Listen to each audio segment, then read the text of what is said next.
Hi there, this is Jeanette Comerford for Whimsy Stamps. Today I have a video for you sharing how I created a set of 4 cards. The technique I used is exactly the same. What I did do was switch out the colors I used as well as the scripted word I used. So the stamp set I used is from Whimsy. It's UR, so you can see the large font UR, and then it comes with a lot of scripted words like awesome and unique and amazing. So I just switched them up for each card. So what I'm doing here is I'm just cutting some Nina cardstock in half lengthwise. This set I did cut in half again. I'll be using that for the top of my card. And for the other ones, I'm just scoring them at 5.5.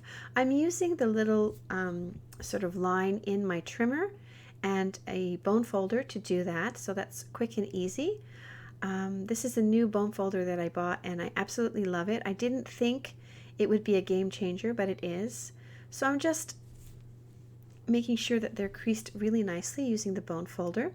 And then for the ones that I had cut in half again, I am going to be using the hand-stitched nested rectangles from Whimsy. This is the second largest die, and it has sort of a whimsical stitching around the edge, and I'll be cutting out 4 panels for the top of my card.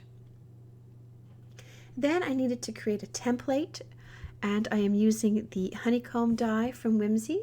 So I cut that out using Nina cardstock, and that will serve as a stencil for me. Now I'm going to be airbrushing this. I am just going to be careful to hold down the stencil that I made, and then I'm going to airbrush over top. This first color I used didn't show up as much, so I switched to a larger color. That's why there's 2 colors listed that I used. And then I just airbrush over top of it.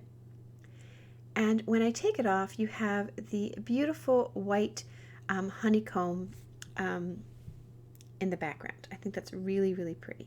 Now, I love my airbrush and I don't use it as much. I have an actual compressor for my airbrush system, but I've linked below sets that you can get. They're starter sets, and it gives you the nozzle and it gives you air cans. So you can try it out and see if you like using it before you invest in a big compressor.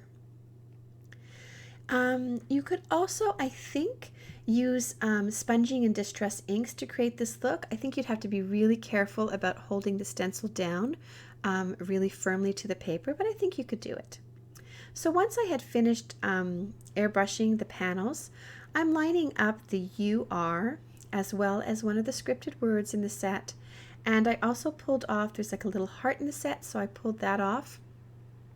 I wasn't sure where I was going to put it. Ended up putting it in the first place I thought.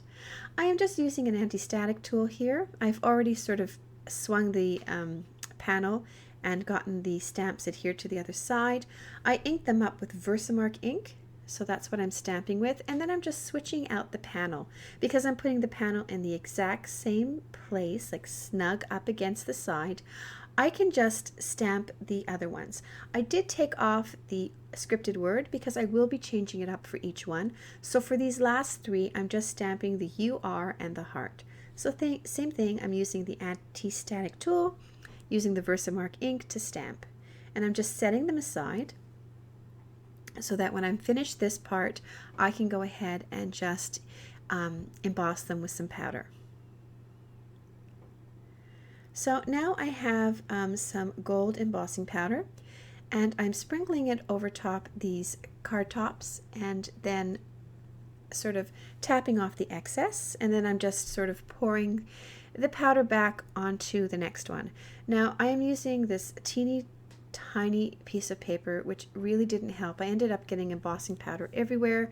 I should really have, gotten up and gotten a bigger piece of paper to use. So if you're doing this at home, don't do it the way I did it. Get a big piece of paper, and that way you won't make so much mess. Actually, in fact, for some of the embossing powders that I use quite frequently, I put them in like little containers. So I think since I've been using this gold one so much, I'm probably going to go get a container for it. So once I was finished that, I had to actually wipe off my surface.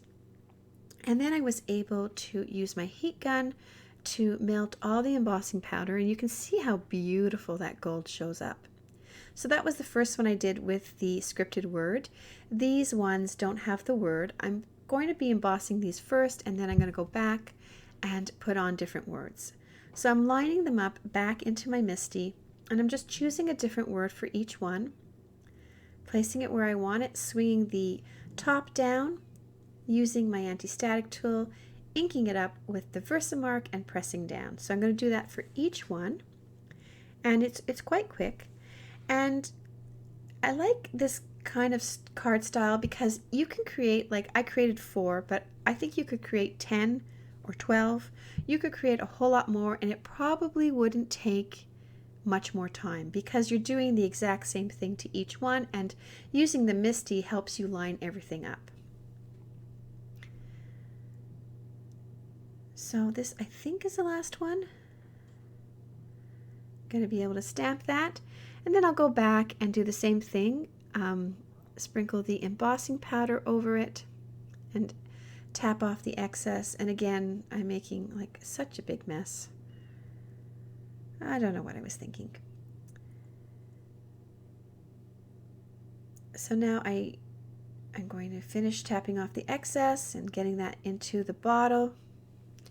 And then I'll just go ahead, wipe down my surface again because I'm using the embossing gun close to the mat. I don't want to melt any like stray powder onto my mat and ruin my mat, so I made sure to sort of wipe it down.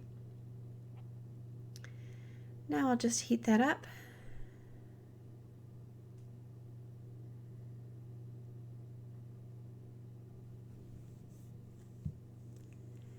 So then I wanted to add like a little bit of like a white splatter on top of it just to give it a little bit more interest. So I'm taking my Gansey Tambi Kuretake palette, it's a watercolor palette. I spritzed some water onto the white paint. Then I picked it up with a paintbrush, and I'm just sort of tapping the paintbrush over top the card tops.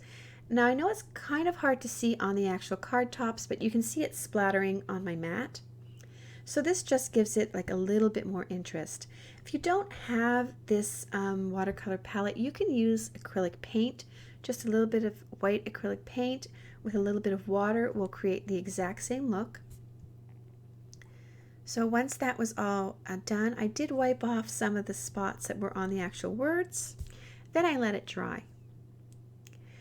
I'm going to be putting it on top of the card bases with some foam tape. So this is going to raise this panel off the actual card base, and it just makes it look a little bit more interesting. I like that look. So I was trying to save my foam tape, so I was just cutting off little squares and sort of strategically placing them on my card. Then I'll be able to put that on top of the card base, and I did that for each one. And then the last thing I'm going to do is I'm going to take these enamel dots and I am going to scatter them on each card. Now I had picked the colors of these cards based on these dots, so I knew that I wanted to use these on the cards, so I made sure that the Copic markers I picked sort of coordinated with these dots. And I'm just using my craft tool to pick them up and place them. And I think this really adds that, it adds the last touch to the card. It looks really nice. I really like how that looks. So this is the last one that I'm doing. And that's it. That's all I had to do to create these cards. I really hope you enjoyed watching this video, and I hope it inspires you to create a little card set of your own. Thank you so much for watching. A full list of the supplies I used and the links will be found below this video on YouTube or on my blog.